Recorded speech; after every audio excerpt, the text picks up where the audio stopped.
आपल्या शहरातील, जिल्ह्यातील आणि राज्यातील ताज्या बातम्या पाहण्यासाठी TV7 न्यूज चॅनल सबस्क्राइब करा आणि बेल आयकॉनवर क्लिक करा.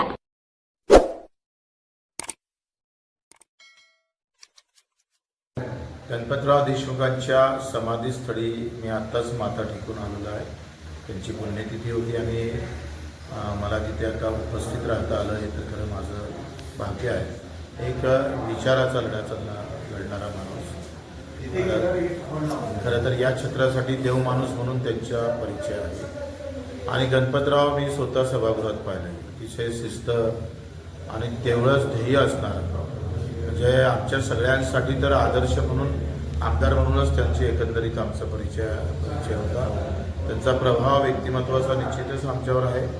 आणि आता मी त्यांची सूतगिरणी पाहिली, महिला सूतगिरणी आहे, पुरुष सूतगिरणी आहे आणि अतिशय उत्तम काम त्यांनी या सगळ्या क्षेत्रामध्ये केलं. महिला सूतगिरणीला विशेष करून काही विशेष बाब म्हणून काही मदत करता येईल का याचाही आमची चर्चा झाली. निश्चितच त्याच्यासाठी आपण पाऊल उचलू. मी एकनाथजी शिंदे साहेबांच्या माध्यमातून याला कसं मार्गी लावता येईल आणि त्या माध्यमातून गणपतरावांना श्रद्धांजली अर्पित करता येईल का असाही आम्ही प्रयत्न एकनाथजी शिंदेच्या माध्यमातून करू.